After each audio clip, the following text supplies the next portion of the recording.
오늘 본문은 3절에서 제자들이 질문한 성전 파괴에 이은 인자의 오심에 대한 예수님의 대답입니다. 성전 파괴는 예수님이 하나님이 진정한 대변이었음을 인정하는 인자임을 보여주는 표징인 것입니다. 예수님은 성전이 당시 이스라엘의 모든 잘못을 상징하는 장소가 되었기 때문에 무너질 거라고 말씀하십니다. 그리고 예수님은 그 전에 있을 끔찍한 고난을 예언하십니다. 25절에서 예수님은 자신이 미리 그 사실을 알려주었다는 점을 강조하십니다. 예수님은 또한 혼란의 틈을 타 나타나는 거짓 예언자들을 믿지 말라고 경고도 하셨습니다. 왜냐하면 성전이 마침내 무너질 때 그것은 바로 예수님이 진실을 말했다는 증거가 될 것이기 때문입니다. 즉 예수님의 옳았음이 입증되는 사건인 것입니다. 이것은 예수님이 이 세상과 성전 위로 높임을 받으셨다는 것입니다. 이것이 인자가 오시는 징조인 것입니다. 29절에서 31절까지는 인자가 오실 때의 징조에 대한 말씀입니다.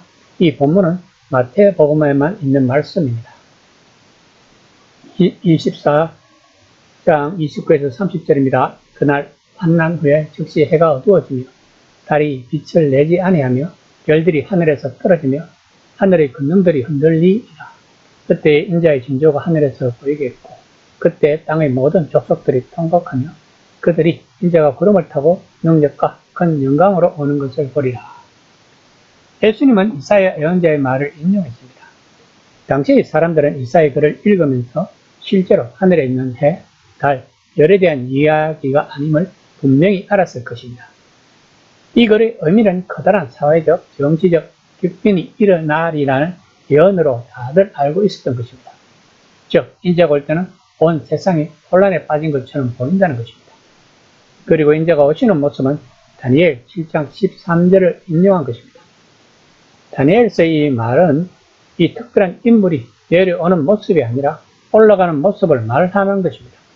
그러므로 하늘 세상의 관점에서 보자면 인자가 오는 것입니다.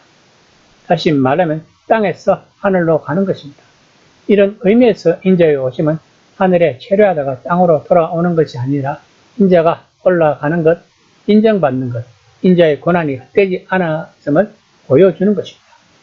즉 예수님이 하나님으로부터 정당성을 입증받았다고 마태는 지금 말하고 있는 것입니다.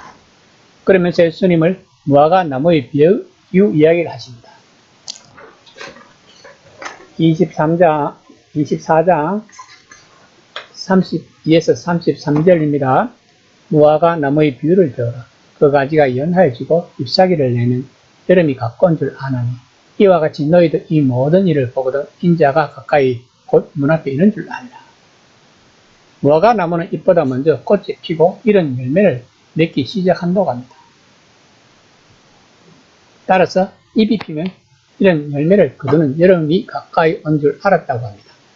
이 말씀의 의미는 이 모든 사건들을 유심히 보는 그 위대한 사건, 즉 성전이 파괴되고 예수님의 정당성이 완벽하게 인정되는 사건이 곧 일어나리라는 것을 예수님이 확신을 가지고 말씀을 하시는 것입니다. 그리고 그 일은 한 세대 안에 일어날 것이라고 말씀하십니다. 24장 34에서 35절입니다. 내가 진실로 너에게 말하노니 이 세대가 지나가기 전에 이 일이 다 일어나리라. 천지는 없어질전정 내 말은 없어지지 아니하리라. 예수님이 하나님으로부터 정당성을 입증받았다고 하는 확실한 증거는 성전 파괴 예언뿐만 아니라 부활과 성천입니다. 성금요일날 세상 권세는 예수님을 십자가에 처형했습니다. 다시 말하면 세상 권세는 예수님을 배격했다는 것입니다. 그러나 하나님은 죽었던 예수님을 부활시켰습니다. 이 부활 사건은 세상 권세가 틀렸고 예수님이 옳았다고 하나님이 선언하신 사건입니다. 그리고 예수님은 제자들이 보는 앞에서 성천하셨던 것입니다. 이 사건은 예수님이 참으로 짐승의 손에 고난받았지만 물론 성전과 그 운영자들도 그 짐승에 포함되지만 그러나 이제는 하나님이 진정한 대변인이었음을 인정받는 인자임을 보여준 사건인 것입니다. 마태는 계속 예수님이 하나님의 진정한 대변자임을 입증하는 길로 우리들을 인도할 것입니다. 우리들은 예수님이 하나님의 진정한 대변자임을 믿는 사람들입니다. 즉 예수님이 메시아임을 믿고 따르는 사람들인 것입니다. 성경은 항상 지금 우리들의 관점으로 읽는 것이 아니라 첫 독자의 관점에서 읽어야 합니다. 그러면 본문 말씀을 읽는 첫 독자의 마음은 어땠을까요? 예수님은 분명히 말씀하셨습니다. 이 모든 사건이 한 세대 안에 다 이루어진다고. 그러면 첫 독자들은 얼마나 희망이 부풀었을까요? 그러면 이들은 누구일까요? 이들은 그 시대가 추구하고 있던 하나님의 정의와 공의가 새로운 세상을 만드는 데 있어서 무력이 아닌 하나님의 사랑과 평화로서 이루어져야 한다는 예수님의 말씀을 믿고 따르던 사람들인 것입니다. 다시 말하면 회개한 사람들인 것입니다. 이것이 예수님이 가지고 오신 하나님 나라의 백성들의 정체성인 것입니다. 그럼 이들의 내면의 세계는 어떨까요?